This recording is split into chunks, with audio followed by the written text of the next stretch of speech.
Veja, vocês estão bem acostumados já com a anatomia ecográfica, né, hepática, que a gente vai olhando aí os segmentos e a segmentação hepática de maneira geral e a distribuição dos vasos e do leito vesicular, né, do ligamento falciforme, do ligamento venoso, né, vocês estão bem habituados com essa anatomia.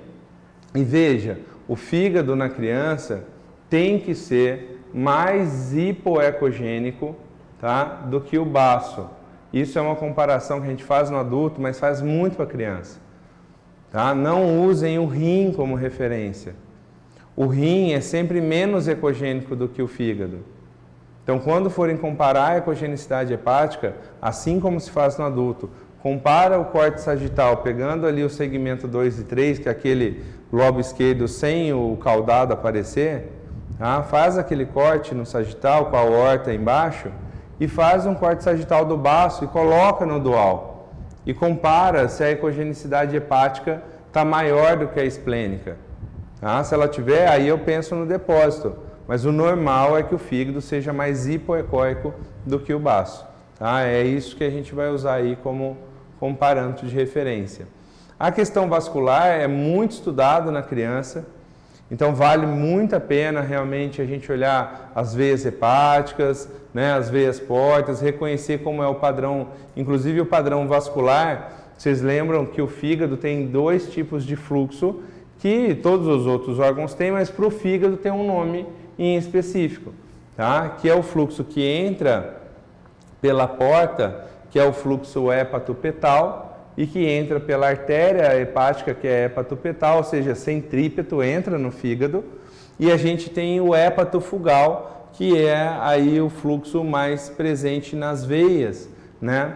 E a veia, de maneira geral, as veias hepáticas, elas são também correlacionadas com o calibre, né, da veia cava inferior, para ver se ela está tendo distensibilidade, se ela está tendo colapsibilidade. Isso é importante em questão aí de patência cardíaca, né? Principalmente de coração direito.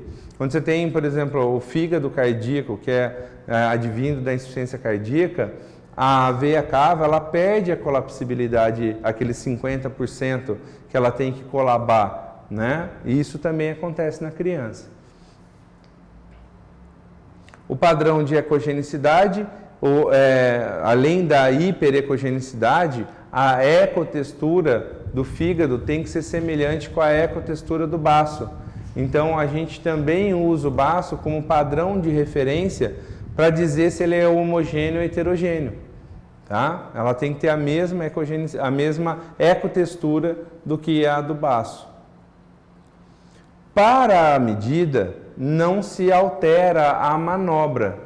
Da mesma maneira que o livro do professor Giovanni Guido Serri publicou isso para adultos, também publicou para crianças, tá? Que é a avaliação, né, do lobo esquerdo aqui na projeção da aorta e do lobo direito na linha hemiclavicular direita com a projeção do ramo portal direito e a vesícula.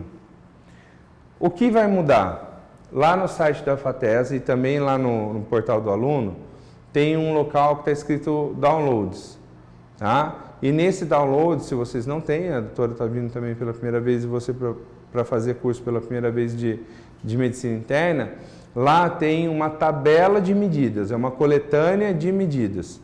Tá? E aí tem para pediatria, tem para adulto na medicina interna, tem para pequenas partes, ecocardio, tá? Então aí vocês baixem essa tabela para vocês poderem usar.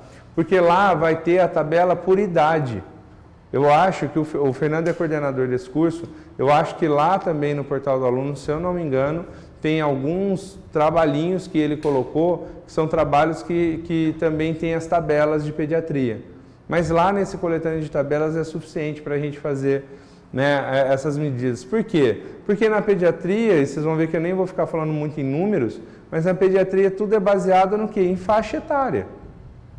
Então, alguns vão usar para, por exemplo, de 1 a 5 anos,